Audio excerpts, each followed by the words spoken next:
पे पकौड़े पे पाकिस्तान। तहरीर तनवीर अहमद। हमारे यहाँ रमज़ान का नाम सुनते ही चांद और पोपलजई के बाद जो सबसे पहले जहन में आता है वो पकौड़े हैं, क्योंकि हमारे यहाँ चंदा मांगने के साथ साथ ये वाहिद चीज़ है जिस पर तमाम मकतबा फ़िक्र मुत्तफ़िक नज़र आते हैं।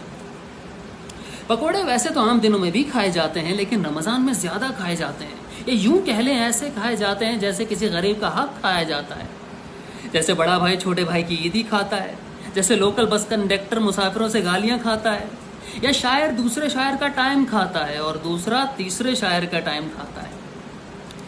मेरा एक दोस्त नत्था सिंह कसूरी बाबा फरीद से माजरत के साथ कहता है कि पंज रुकन इस्लाम दे ते छवा फरीदा पकौड़े। बल्कि एक बहुत बड़े दानिश्वर कहते हैं कि रोज़े तो अल्लाह ने फ़र्ज़ किए हैं, लेकिन ये पकौड़े किसने फ़र्ज़ किए हैं। मेरे एक दोस्त अलील जिब्रान कहते हैं कि पकौड़े मुल्हिद हैं, इसीलिए तमाम मुसलमान इसे खा जाने की नज़र से देखते हैं। जबकि मेरा दोस्त नत्था सिंह कसूरी यहाँ भी ख़ुद को दानिश्वर महसूस करते हुए कहता है कि पकौड़े काफ़र हैं, तभी सारे फ़िरके इसे मुसलमान करने के चक्कर में लिए फिरते हैं। पकौड़े वाहिद डिश हैं जिसे डिश में पेश करने की ज़रूरत नहीं, इसे आप हाथ, अखबार या रोटी के ऊपर भी दे सकते हैं।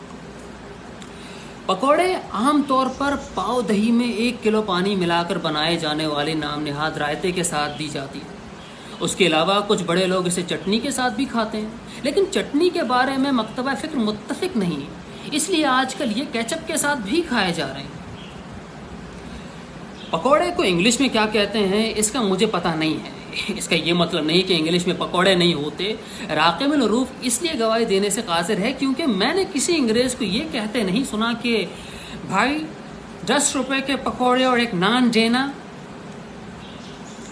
पकौड़े हसीन लड़की की तरह होते हैं, चाहे खाने की हिम्मत ना हो लेकिन दूसरे की प्लेट में बर्दाश्त नहीं होते।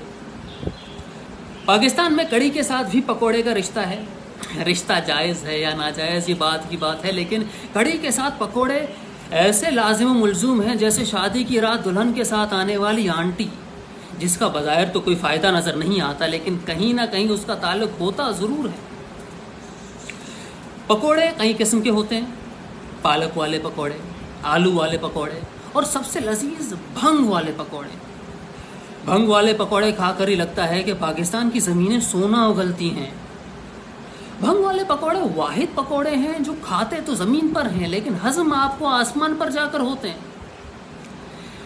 पकौड़े वैसे ही तरक्की कर रहे हैं जैसे बरसों से भूखे बैठे अफराद ज़मीन सोसाइटी में शामिल होने पर तरक्की कर रहे हैं। इसलिए पकौड़े भी अब आलू से निकलकर चिकन पकौड़े, फ़िश पकौड़े में तब्दील हो रहे हैं। और शायद इसी तब्दीली को कुछ लोग कहते हैं कि तब्दीली आ नहीं रही, तब्दीली आ गई है। पकौड़े लानत के अलावा वाहिद चीज़ है जो अमीर और गरीब दोनों की दस्तरस में है। पकौड़े रिश्तेदारों की तरह होते हैं और बग़ैर किसी वजह के भी जल सकते हैं। और अगर किसी लड़की से रोज़ पकौड़े जल रहे हैं तो उसकी फौरी शादी कर दें, क्योंकि वजह चूल्हे की आग नहीं। वैसे तो पकौड़े जैसी नाक भी होती है लेकिन वो खाई नहीं जा सकती, हाँ अलबत्ता कटवाई जा सकती है। पकौड़े जैसी नाक लड़की और लड़कों दोनों की हो सकती है, और अगर लड़का और लड़की दोनों पकौड़े की नाक वाले हैं तो उन्हें चाहिए मिलकर समोसे बना लें। नोट: अगर किसी कापी पेस्ट दानिश्वर ने मेरी तहरीर अपने नाम के साथ लगाने की कोशिश की तो पकौड़े जलाने वाले की फैमिली के में तस्वुर किया जाएगा। शुक्रिया। तहरीर तनवीर अहमद।